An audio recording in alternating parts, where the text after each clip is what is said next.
If you've been following the Ripple versus the SEC case, I'm sure you were probably telling yourself, man, I really love following this case. I wish it would last longer, like several months longer. Like I wish it would last all through 2022. Well, you might get your wish, because as of yesterday, it looks like the case is about to be extended.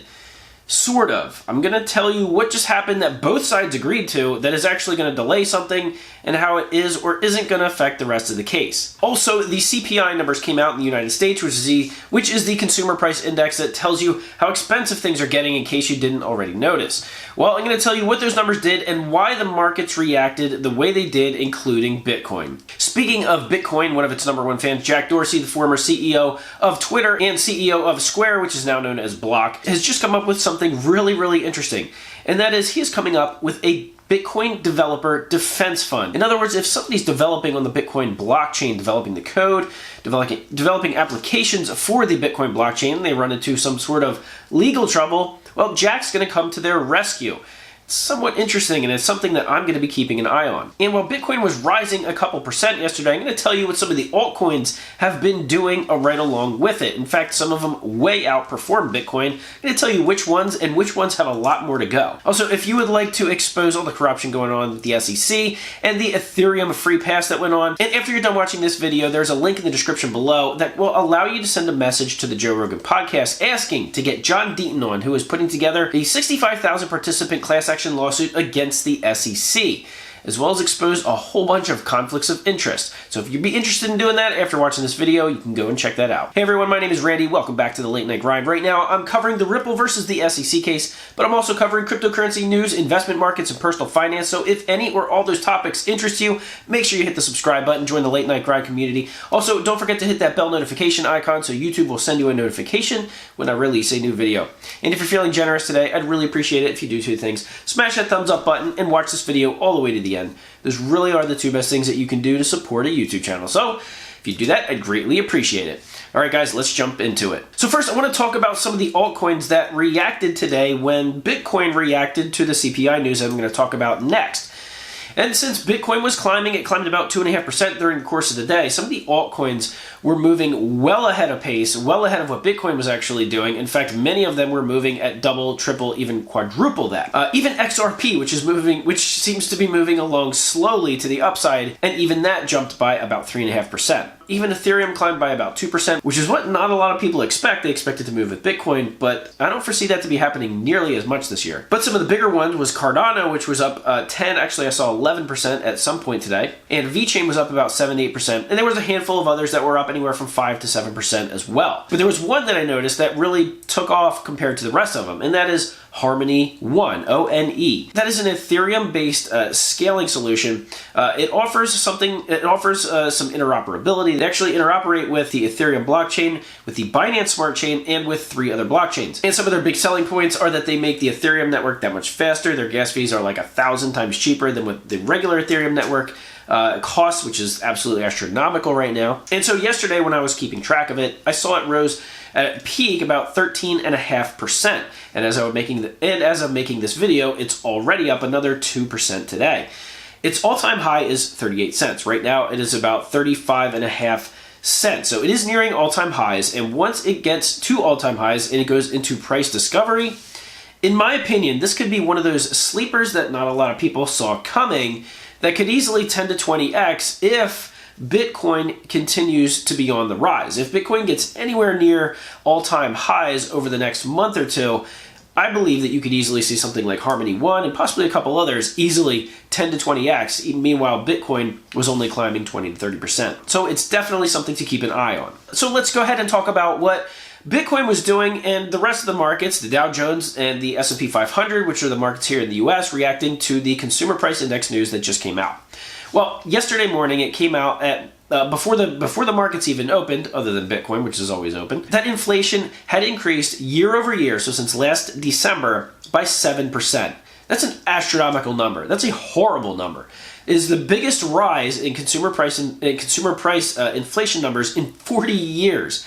That's ridiculous. So you'd expect bad news like that to actually have the markets be somewhat scared. People to sell off their assets. No, that's not what happened. Typically, institutional investors and more seasoned investors, not necessarily retail, but the more seasoned investors react to inflation data by saying, okay, if I'm holding cash, my cash is now losing value at an astronomical rate. I better do something with it in order to A, keep it, or B, help it actually grow. So what they do is they put it into other assets, which is why the Dow Jones initially spiked this morning. Dow Jones and the S&P 500 did. Gold did as well, along with Bitcoin. Now, Bitcoin did it about an hour before, actually, like the minute those CPI numbers came out, Bitcoin jumped by several $100s. So they kind of front ran the rest of the markets, but the rest of the day they kind of mirrored them. Now, it was interesting to see that the Dow Jones actually gave back a lot of those gains towards the end of the day. Bitcoin kind of finished the day a little bit flat, but nonetheless, it was climbing well into the evening, and it's expected that Bitcoin and these markets will have a 2-day run. From some of the analysis that I was watching about it, so typically with these news events, you'll see a 2-day rally before everything shakes out and people start to wonder what's next. And if you're looking on Twitter at what some of the Bitcoin on-chain analysis is saying, well, I follow Will Clement. He's one of the most spot-on on-chain analysis out there, even though he's only 19 years old. Well, he seemed to be getting a little frustrated today, and I couldn't actually tell if he was serious or if he was being a little sarcastic. He said he was looking for liquidation cascades, meaning he was looking at the open interest in Bitcoin being so high, being at the same levels that every other time it was at this level, there was a major flush out. Now, you can have moves to the upside when there is a liquidation cascade, but typically it's a move to the downside. However, the last time there was a liquidation cascade, the price didn't move all that much, even though a lot of the longs got slaughtered, which was about a week ago. So a lot of people think that what is left are the shorts. So are the open interest in Bitcoin, the people shorting Bitcoin, thinking the price will go down. And so if the price of Bitcoin actually goes high enough, those people will be liquidated. Well, who knows? At this point, some people think that the traders are getting a little bit smarter and they're realizing that they can't trade Bitcoin with 50x leverage, 100x leverage. I even saw 125x leverage, because they can actually trade Bitcoin, and on some exchanges, if it's anything less than 10x leverage, there is no liquidation point, meaning they'll just lose value, lose money on their trade, but they won't actually get liquidated and cause these massive price fluctuations. So definitely something that I am keeping track of. All right, so now let's talk about the Ripple versus the SEC case, because the news came out yesterday. Actually saw it was put on Twitter by James K. Filan, who follows this case very closely, as well as attorney Jeremy Hogan. What happened was that the SEC and Ripple both joint filed a request for an extension, or at least they agreed to an extension for 1 more month to do expert depositions. They cited the COVID breakout in New York for basically all kinds of scheduling conflicts, and they wrote in a letter to Judge Torres, who's residing over the case, that they would like 1 more month to actually finalize these depositions, and that even if it came to the end of the month, they were going to get the depositions done regardless of what was happening. Now, any delays in this case are extremely frustrating, especially if you're an XRP holder. You're just on the outside looking into this case, wondering when XRP is going to get its clarity, when it's going to go to the moon so you can buy your Lambo. Well, at least one person on Twitter said this might not be the worst thing in the world if, in fact, there are people, possibly the people being deposed or the lawyers actually doing the depositions, may be sick, so let's just give them a pass. Let's give them some time to get this done right. Because according to the letter, it's not actually going to change the date of the trial starting, which I thought was interesting because I believe the trials are going to be starting sooner than that. Because in the internal memo that was posted on Twitter, it basically said that this will only affect the dates of discovery, not the actual length of the case. I've heard that several times now. In fact, since November, I've been seeing statements like that. So one person on Twitter posted that this isn't the worst thing in the world, and why would Ripple actually get behind it? Because it sounds like this is the SEC's idea in the first place.